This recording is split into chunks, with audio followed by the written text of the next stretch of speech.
आपको लगता है कि अब जम्मू की आवाज़ उठाने वाला कोई सामने आएगा? यही है ना सामने, है ना? आपको लगता है चौधरी लाल सिंह जी आपकी बात को आगे रखेंगे? नहीं, कोई नहीं पहुंचाया, कोई नहीं पहुंचाया, किसी ने नहीं पहुंचाई, किसी ने नहीं पहुंचाई और ना ही पहुंचाएंगे, ये नहीं पहुंचाएंगे किसी भी। अभी आपने इनके घर के बाहर घेराव किया? घेराव तो किया है, देखते हैं हम क्या करते हैं। मैं उनके साथ मिला और मुझे इस बात का बड़ा दुख है, इतनी गर्मी, भीषण गर्मी, और सारी औरतें बची हैं, जवान बुजुर्ग सारी जुलूस निकाल रही हैं। और लानत है मैं कह सकता ऐसी सरकारों पे, लानत है मैं कह सकता ऐसी सरकारों पे जिनको इनकी बात सुनने के लिए कोई तैयार नहीं है। का वर्कर हमसे ज़्यादा पैसा लेती है। हमारी बहनें वहाँ गई थी, अभी मीटिंग थी हमारी HP के अंदर, हिमाचल के अंदर। उनको पता होगा कि वहाँ जो 4,500 रुपया स्टेट गवर्नमेंट डिपार्टमेंट का ना कोई भी काम है, आंगनवाड़ी वर्कर, जैसे आंगनवाड़ी वर्कर पता नहीं क्या है, 6 सर्विस से ऊपर काम लेते हैं हमसे, और पैसा देने को बोले वो नहीं देना। स्वाभिमान संगठन जम्मू के लोगों के हितों के लिए खड़ा है, ढाल की तरह खड़ा है, और खड़े होकर ये इंसाफ का मसला है। आज लद्दाख वाले एज ए लद्दाखी इकट्ठे हुए, आज देखिए उनकी सारी फैसिलिटेट हो गया, 5 लाख आबादी है, और जम्मू उसके साथ आज गवर्नमेंट ऑफ इंडिया ने सारे ऑर्डर किए उनके हक में। आज जम्मू के लिए क्यों नहीं हो रहे? जम्मू के 45-65 लाख लोग हैं, हमें भी सबको इकट्ठा होना पड़ेगा। सवाल पार्टियों शार्टियों का नहीं है, एज ए डोगरा इकट्ठा होना पड़ेगा। आज आगे इकट्ठे होंगे तो आपके हल भी होंगे, अगर बटे रहोगे। रिस्पेक्ट भी चाहिए साथ में सर। क्या रिस्पेक्ट नहीं होती है आपको? नो सर, नहीं होती है रिस्पेक्ट, हमारी रिस्पेक्ट नहीं, हमें तो ऐसे ही डील किया जाता है, हमारी रिस्पेक्ट नहीं होती है सर। कैसे डील किया जाता है आपके साथ? सर एज ए अच्छे तरीके से हमारी रिस्पेक्ट है ही नहीं सर। एक तरफ नारा दिया जा रहा है कि बेटी बचाओ बेटी पढ़ाओ, और दूसरी तरफ जम्मू कश्मीर की तमाम बेटियां जो हैं वो सड़कों पर अपने हक के लिए लड़ती हुई नजर आ रही हैं। सीधा इनके साथ बातचीत करना चाहेंगे।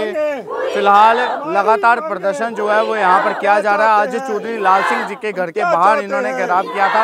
अब क्या आखिरकार इनकी मांगे थी जो नहीं पूरी की जा रही थी, अब इनसे जानने का प्रयास करेंगे। तो अभी फिलहाल सीधा इनसे बातचीत करेंगे। क्या कहेंगे आप? लगातार आप प्रदर्शन कर रहे हैं, किस बात को लेकर वो जानना? हम अपने हक के लिए प्रदर्शन कर रहे हैं, जो हमारी मांगे हैं उनको पूरा किया जाए। हम पिछले 10 साल से हमें कुछ नहीं मिला, हर जगह आंगनवाड़ी वर्कर को किसी आगे की। मैंने 9 महीने कोरोना का काम किया, लेकिन हमें एक पैसा नहीं मिला, जबकि आशा वर्कर को हमारे साथ 6,000 रुपया मिला। अभी हमने पिछले हफ्ते भी सर्वे किया इसके फ्लैशेस के बारे में, फ्लाई बंगाल में मैंने खुद सर्वे किया, लेकिन उसमें भी उन्होंने हमें बोला कि आपको पैसा देंगे, लेकिन हमें कोई पैसा नहीं मिला। सुपरवाइज़र के दागे सुनो, आज ये काम करो, कल वो काम करो। रात को 8 बजे सुपरवाइज़र फ़ोन कर रही है, सुबह 5 बजे सुपरवाइज़र का क्या, ये जो ऑनलाइन हमें काम दिया गया है, हम कहते हैं 2, लेकिन 4 बजे के बाद हम कोई काम नहीं करेंगे। जी, कितनी वेजेस मिलती हैं टोटल? हाँ जी, कितनी सैलरी मिलती है आपको? टोटल हमें 5,000 ही मिलती है उसमें, और फालतू जहाँ पल्स पोलियो की ड्यूटी हम कर रहे हैं, कोई भी काम है जो आंगनवाड़ी वर्कर नहीं कर रही। कुछ आंगनवाड़ी वर्कर तो इसी पे डिपेंड है कि पैसा आएगा तो बच्चा चलेगा आगे। एक तरफ नारा दिया जाता है बेटी पढ़ाओ बेटी बचाओ, लेकिन आप चौधरी लाल सिंह जी के घर के बाहर ही घेराव क्यों किया? क्या भाजपा के लीडर नहीं थे, आपने उनके घर के बाहर घेराव क्यों नहीं किया? अब इनको पूछिए, बाकी मेरा गला वो हो गया, और पूछिए। और कोई बात करना चाहेगा? सारी ये बात है, यही बात है भैया, सारी हमारी अपनी मांगे, यही मांगों के लिए आए हैं बस। 5,000 रुपये से रोजगार चलता है परिवार? नहीं चलता है, 5,000 नहीं चलता है, हर एक काम हमारे से लेते हैं। आपको लगता है चौधरी लाल सिंह जी आपकी बात को आगे रखेंगे? नहीं, कोई नहीं पहुंचाया, कोई नहीं पहुंचाया, किसी ने नहीं पहुंचाई, किसी ने नहीं पहुंचाई और ना ही पहुंचाएंगे, ये नहीं पहुंचाएंगे किसी भी। अभी आपने इनके घर के बाहर घेराव किया? घेराव तो किया है, देखते हैं हम क्या करते हैं, देखते हैं। उम्मीद है? उम्मीद तो देखते हैं, उम्मीद है, रखी तो है पूरी, रखी तो है उम्मीद। 8 महीने से हमें कुछ नहीं मिला, 8 महीने अभी पे लिए 8 महीने से नहीं सर जी, जो इस पे पर डिपेंड है। कुछ बहनें ऐसी हैं जो इस पे पर डिपेंड है, वो कैसे अपना टाइम पास करती है बेचारी। कई बार हम रोटी बनाते हैं, वो खाने का टाइम नहीं मिलता है, फौरन हमको अभी से फोन आ जाता है फलाना काम चाहिए। कोरोना कितने खतरनाक बीमारी थी, हमने घर में जाकर सर्वे करके दिया है। 8 बजे के, रात के 9 बजे से हम घर में वापस लौटते थे। फिर हमारे घर वाले पूछते हैं क्या मिलता है आपको, अब तो घर का काम भी नहीं करवाती हैं। तो क्या कह रहे हैं? से आए हैं, बिलावर से आए हैं, और कोई 4 किलोमीटर पैदल चल के आए हैं। सुबह अंधेरा था, अभी 4 बजे उठ के और घर का खाना वगैरह बनाया और ताले लगा के अभी बच्चों को स्कूल भेजा तो इधर आ गए। इनको काफ़ी बार आए हैं और ये हमारा लास्ट प्रदर्शन है। अब हम जाएंगे नहीं यहाँ से जहाँ तक जिन्होंने हमें हमारी सैलरी नहीं बढ़ाई। बाकी स्टेटों में कोई भी डिपार्टमेंट का ना कोई भी काम है, आंगनवाड़ी वर्कर जैसे आंगनवाड़ी वर्कर पता नहीं क्या है, सर्विस रखी थी हमारी। 6 सर्विस से ऊपर काम लेते हैं हमसे और पैसा देने को बोले वो नहीं देना। सिर्फ 5,000 5,000 से आप ही बताओ। वो भी 8 महीने के बाद, साल के बाद। अभी 8 महीने हो गए हमें पे मिले हुए। ड्यूटी आपकी बिलावर में रहती है या कहीं आगे पीछे? बिलावर में ही है, लोकल ही है हम बिलावर के। तो घर के पास ही है या आने जाने का? घर के पास ही है। काफी सारी लड़कियां ऐसी हैं जो 6-6 किलोमीटर 8-8 किलोमीटर से आती हैं। एलजी साहब से कोई डिमांड करना चाहेंगे? डिमांडें तो बहुत है, कहाँ यही डिमांड है हमारी। अभी साफ तौर पर क्या डिमांड करेंगे आप? डिमांड है हमारी सैलरी बढ़नी चाहिए। कितनी सैलरी चाहते हैं आप? नहीं, हम क्या चाहते हैं, हम तो सारे चाहते हैं गुजारा जिससे चले वही तो चाहते हैं। गुजारा तो चलना चाहिए कम से कम, यही तो चाहते हैं। देखो 500 रुपया तो पर डे होनी चाहिए। एक मजदूर जरा कम करता उसी 500 रुपये होंगे ना। अस भी निभाना, असें A to Z कम करने होंदे। 14 जेह्ड़े रजिस्टर कंप्लीट करने। फिर असें जेह्ड़ा इंदा कोरोना टाइम च कम्म कीता। दूआ असें 0 to 6 ईयर्स दी जेह्ड़े पल्स पोलियो है, पल्स पोलियो उसी मृत्यु दर की खत्म किया। 0 to 6 ईयर्स प्रेगनेंट बच्चा लै पेट माते किन्नी देर हुई तुसें कम करदे? 43 साल होई मैं कम 43 साल कम 43 साल। 43 साल च किन्नी के तुंदी सैलरी पहले स्टार्टिंग च किन्नी? 175 रुपए। 175 275 ਹੁਣ 5,000 ਹੋਈ ਹੈ। 5,000 ਉਹ ਵੀ ਪਤਾ ਨਹੀਂ ਹੁੰਦਾ, ਨਹੀਂ ਮਿਲਿਆ ਨਹੀਂ ਪਤਾ ਨਹੀਂ, ਕਦੇ ਆਉਂਦੇ ਕਦੇ ਨਹੀਂ ਆਉਂਦੇ। 8 ਮਹੀਨੇ ਹੋ ਗਏ। ਖਰਚਾ ਨਿਕਲ ਜਾਂਦਾ? ਹਾਂ ਖਰਚਾ ਨਿਕਲ ਜਾਂਦਾ। ਇੱਕ ਮਜ਼ਦੂਰ ਹੈ ਜਿਹੜਾ 500 ਰੁਪਇਆ ਦਿਹਾੜੀ ਲੈਂਦਾ ਤੇ ਸਾਡਾ 75 ਰੁਪਏ ਕਰਨਾ ਜਾਂ 76 ਜਾਂ 176 ਰੁਪਏ ਨਾਲ ਖਰਚਾ ਨਿਕਲ ਹੀ ਸਕਦਾ। ਅਸੀਂ ਬੱਚੇ ਬਾਲ ਵਰਗੇ ਹਾਂ, ਸਾਡੇ ਬੱਚੇ ਹੋਣ ਅਸੀਂ ਵਿਦ ਪੈਨਸ਼ਨ ਰਿਟਾਇਰ ਕਰਨ ਤਾਂ ਅਸੀਂ ਘਰ ਬੋਚਾ ਜੀ ਨੌਕਰੀ ਆ ठीक है। केड़ी जगह तू आए हो? से आए हैं बिलावर से। बिलावर तू इधर आए हो? हाँ बिलावर। ऐसी है भैया जिंदा 100 रुपया किराया लगता है। हाँ जी। वो किराया खर्च करी आंदी है। कई लोकल नहीं है ना रोने वालियां। तो सुना फिर उनके घर वाले जेड़े उनके हसबैंड ने वो बोलते आते कि नौकरी है थोड़ी, किराया भी अस तुसें अपनी जेब चा देचे। की डिमांड करगे हुन तुसें? डिमांड ये करगे कि साड़ी पे बधाओ तो जिंदी एज होई दी है उन्हें की तुस पेंशन वगैरह दियो तो बेचारियां आराम कन्नै घर बैठन। जेड़े पहले रिटायर्ड होए उन्हें पेंशन मिलती है? नहीं, हाले रिटायर कोई नहीं कीता है। रिटायर्ड किसी ने किया? नहीं कीता किसी ने। लेकिन हमने होने नहीं दिया। हमने बोला उनको रिटायरमेंट घर में जाते समय कुछ दिया जाए। हम कैसे बूढ़े होके कहाँ जाएंगे, किससे मांगेंगे? क्यों रिटायर्ड होने के बाद पेंशन नहीं देते? कुछ नहीं है, कहाँ पेंशन है, कैसे जाएंगे? कुछ भी नहीं है, काम बहुत है सर जी, काम बहुत है, बहुत पैसे कुछ नहीं है। पर दिन का 200 रुपया भी नहीं दिहाड़ी हमारी। देखिए अभी भी लगातार प्रदर्शन जो है वो यहाँ पर जारी है। बिलावर ते किथे जम्मू एक कोई बड़ा आदमी जाएगा इन्नी गर्मी च, इन्ना पैसा ला के इधर खज्जल होनियां बुढ़ियां 80-80 साल दियां। की सोचा आंगनवाड़ी वर्कर बारे? इन्ना दुखी कर दिता इन्होंने। कोरोना की ड्यूटी दो, रजिस्टर ते काम करो, 11 रजिस्टर लिखो, मोबाइल दे दिते उहदे ते काम करो। किस तरह करिए काम? की दे रही है गौरमेंट सानू? और सानू दाड़े मार रहे, अज कोई आ रहा चैकिंग ते, अज कोई आ रहा चैकिंग ते। साडी की चैकिंग करनी है इन्होंने? की दे रही है सानू? सर मैं anganwadi worker Bina Devi, block Chenani, district Udhampur से बिलोंग करती हूँ। तो मैं गवर्नमेंट ऑफ इंडिया से ये पूछना चाहती हूँ कि सेंट्रल गवर्नमेंट स्कीम जो है वो गवर्नमेंट ऑफ इंडिया ने 1975 में चलाई है, तो वो इसको बिल्कुल भी अपग्रेड नहीं उन्होंने किया है।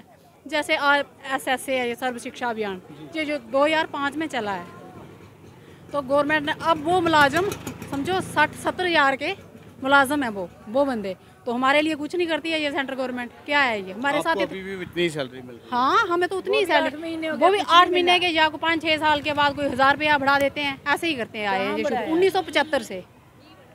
तो हम जो सरकार से चाहते हैं जी, सरकार क्यों ऐसा हमारे साथ कर रही है? ये क्या चाहते हैं आप? सैलरी बढ़नी चाहिए, सैलरी बढ़नी, और हमें रिस्पेक्ट भी चाहिए साथ में सर। क्या रिस्पेक्ट नहीं होती है आपकी? नो सर, नहीं होती है रिस्पेक्ट, हमारी रिस्पेक्ट नहीं, हमें तो ऐसे ही डील किया जाता है, हमारी रिस्पेक्ट नहीं होती है सर। कैसे डील किया जाता है आपके साथ? सर एज ए अच्छे तरीके से मैं हमारी रिस्पेक्ट है ही नहीं सर। तो देखिए साफ तौर पर जितनी भी तमाम आंगनवाड़ी वर्कर्स थी वो यहाँ पर प्रदर्शन करती हुई नज़र आ रही थी। एक तरफ नारा दिया जाता है कि बेटी बचाओ बेटी पढ़ाओ, और दूसरी तरफ जम्मू कश्मीर की बेटियाँ जो है वो सड़कों पर प्रदर्शन करती हुई नज़र आ रही हैं। और आखिरकार पर डिमांड एक ही है कि जो स्कीम यहाँ पर लाई गई थी उसके अंदर कोई बदलाव फिर देखने को क्यों नहीं मिला, उसको अपग्रेड जो है वो क्यों नहीं किया गया। अभी इस सब विषय पर जो है वो हम चौधरी लाल सिंह जी से भी बातचीत जो है वो ज़रूर करेंगे, क्योंकि उनके घर के बाहर आज इन्होंने घेराव किया था।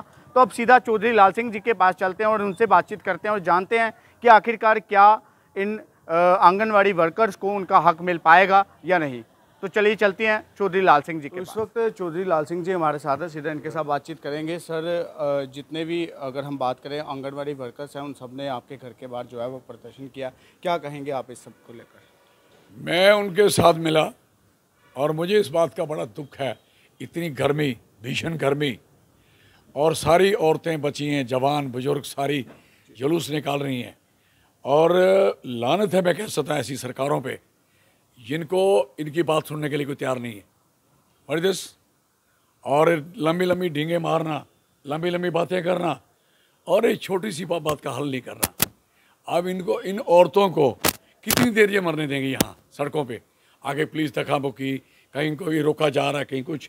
फिर मैं उधर से फॉर्चुनेट वहाँ से आ गया तो इनसे मेरी बात हुई और इनका हम समर्थन पूरा 100% दिल से करते हैं और हमने पूरे समर्थन की बात करी है।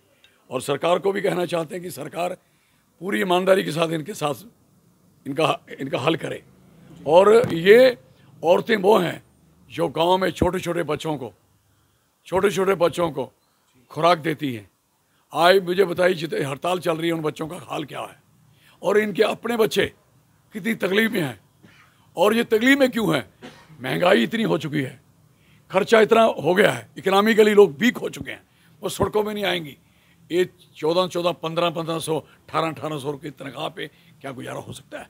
पॉसिबिलिटी है। हाँ, एक मुलाजिम की तनख्वाह क्या होनी चाहिए, और इनकी तनख्वाह आप उसी तरीके से रखोगे, कैसे गुजारा करेंगे ये लोग? और इनकी 30-30 साल, 32-32 साल सर्विस भी होगी, कहीं होगी, रिटायर होने पे जा रही है और रिटायरमेंट का कुछ नहीं मिलेगा इनको, ज़ीरो पे जाएंगे। और जैसे PHE वालों का हाल हुआ, रिटायर होकर कुछ चले गए, कुछ नहीं मिला, रोते गए रोते आए, और दिस पोजीशन, और वो भी सड़कों पे मार खा रहे हैं। उसी तरीके से आप देखोगे BSF के, CSF के उसी तरीके से मार खा रहे हैं। और अगला कानून जो प्राइवेटाइज किया जा रहा है उसको, आर्मी को, this is very Shem for the government. और बच्चे इंतज़ार कर रहे थे हमारी भर्तियाँ बंद हैं, और जो बच्चे इंतज़ार कर रहे थे वो वहाँ से उनकी उम्र चली गई, और जो बच्चे अभी उस उम्र पे पहुँचे उनके लिए ये कह रहे हैं हम आपको अग्निपथ, अग्निवीर बनाने चाहेंगे, और टेम्परेरी भर्ती होगी, 3 साल में वो निकाले जाएंगे ना फौज। मुझे बताओ, और जो बच्चा कामयाब होगा, अच्छा काम जो फौज में टिकेगा, जो बच्चा कामयाब नहीं होगा उसको 3 साल के बाद निकाल दिया जाएगा।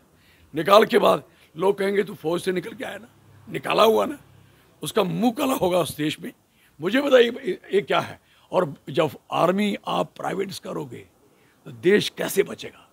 इस चिंता डोगरा स्वाभिमान संगठन पार्टी को बड़ी सीरियस है कि दिस इज़ वेरी नॉनसेंस। मैं पूरे यूथ को कहना चाहता हूँ, पूरा यूथ खड़ा हो जाए इस बात के लिए और भर्तियाँ करवाएं टोटल, जैसे पहले होती हैं। पहले बच्चा भर्ती करता है, फिजिकल टेस्ट, उसके बाद मेडिकल टेस्ट, उसके बाद उसका रिटन टेस्ट, उसके बाद वो बनता है सिपाही, और सिपाही के बाद आगे गोली के आगे टेस्ट। वहाँ घरों में कफन में लपेट के लोग आते हैं, उनकी ये पोजीशन बनाना चाहते हो? What is this nonsense? तो इसलिए आई एम सॉरी, और मुझे बहुत दुख है। और हमें, और जम्मू का जो हाल हो रहा है, जम्मू को भी ध्यान में रखना चाहिए। एक भर्ती 2019 से आज तक नहीं हो पाई, और जो लोग एम्प्लॉय हैं उनको परमानेंट नहीं किया गया, चाहे NHM के हैं, चाहे आपके आंगनबाड़ी वर्कर हैं, चाहे आपके कोई और हैं। अब देखिए, कोई भी आदमी देखिए, हर बंदा सफर है। This is very clear. Sir, आज भी तमाम डेली वेजेस जो हैं वो सड़कों पर प्रदर्शन करते हुए नज़र आ रहे हैं। आंगनवाड़ी वर्कर्स, अगर हम बात करें, जितने भी तमाम एस्पिरेंट्स हैं, BSF, CSF, वो सब सड़कों पर नज़र आ रहे हैं। दूसरी तरफ भाजपा जो है वो 50 पार की बातें करती हुई नज़र आ रही है, और आम आदमी पार्टी कह रही है कि झाड़ू चलेगा। अब डोगरा स्वाभिमान संगठन भी सामने आया है, क्या लोगों के मसले जो है वो हल होंगे? स्वाभिमान संगठन जम्मू के लोगों के हितों के लिए खड़ा है, ढाल की तरह खड़ा है, और खड़े होकर यही इंसाफ का मसला है। आज लद्दाख वाले एज ए लद्दाखी इकट्ठे हुए आज देखिए उनकी सारी फैसिलिटेट हो गया, 5 लाख आबादी है। और जम्मू उसके साथ आज गवर्नमेंट ऑफ इंडिया ने सारे ऑर्डर किए उनके हक में। आज जम्मू के लिए क्यों नहीं हो रहे? जम्मू के 45-65 लाख लोग हैं, हमें भी सबको इकट्ठा होना पड़ेगा। सवाल पार्टियों शार्टियों का नहीं है, एज ए डोगरा इकट्ठा होना पड़ेगा। आज आगे इकट्ठे होंगे तो आपके हल भी होंगे, अगर बटे रहोगे कुछ नहीं होगा। यहाँ सियासत का मसला नहीं है, यहाँ लोगों के बचाव का मसला है, पॉलिटिक्स का। और जो कोई 50 बोलता है, कोई 60 बोलता है, जो मर्जी बोले, हम नहीं कह रहे कि हम 50 लेंगे 60 लेंगे, हम कह रहे हैं हम जम्मू को बचाएंगे, जम्मू के टुकड़ों को बचाएंगे, हम इनकी हालत और देश को बचाएंगे, सीधी सी बात है। सर, इकट्ठे होने की बात पहले भी की गई थी, 2 बड़े लीडर जो हैं वो जम्मू जम्मू का नारा देते हुए भाजपा में शामिल हुए थे, लेकिन उसके बाद फिर भी जम्मू की आवाज़ जो है वो बुलंद नहीं हो पाई थी। क्या आपको लगता है कि अब जम्मू की आवाज़ उठाने वाला कोई सामने आएगा? यही है ना सामने, है ना सामने। मेरे से कौन सीनियर लीडर है यहाँ? जो सारी पार्टियों को बुला दो, सबके जो नेता हैं बड़े हैं। मैं 2 बार मेंबर पार्लियामेंट हूँ और तीसरी बार भी बनता है। गुलाम नबी याद है, मेरी टिकट ख़राब कराई थी, आपको पता है, और आज तक MP होता। और दूसरी बात, 3 बार MLA रहा हूँ, 3 बार कैबिनेट मिनिस्टर रहा हूँ, वाइफ MLA रही है। किसको बता रहे हैं लोग? मेरे से कौन बड़ी आवाज़ है जम्मू की? हाँ, ना कोई सुने, अगर कोई बहरा हो जाएगा तो उसकी अब मर्जी है, लेकिन आवाज़ है और एहसास भी है और हौसला भी है, और यही हौसला हम लोगों से लेना चाहते हैं। आज मेरे साथ लोग हौसला करके यहाँ खड़े हो जाएं, मैं दिखाता हूँ जम्मू के साथ कैसे बेइंसाफ़ी होती है। धन्यवाद जी, बहुत बहुत शुक्रिया। और इसी के साथ अगर हम बात करें तो चौधरी लाल सिंह जी इस वक्त हमारे साथ थे और डोगरा स्वाभिमान संगठन के प्रेसिडेंट हैं, और साफ तौर पर यही कहा कि अगर लोग हमारा साथ दें तो डोगरा स्वाभिमान संगठन जो है वो हमेशा लोगों की आवाज़ बनकर खड़ा रहेगा। आप लोग इस खबर को देख के अपनी राय जो है वो कमेंट बॉक्स में ज़रूर रखिएगा, क्योंकि चौधरी लाल सिंह ने साफ तौर पर कहा है कि मैं ही सिर्फ अकेला हूँ जो जम्मू की आवाज़ को हमेशा बुलंद करूँगा और करता रहूँगा। इस खबर को देख के आप अपनी राय जो है वो कमेंट बॉक्स में ज़रूर दीजिएगा। इसी के साथ आप देखते रहिए 94 न्यूज़ अपडेट, दीपक नाज के साथ। जय हिंद।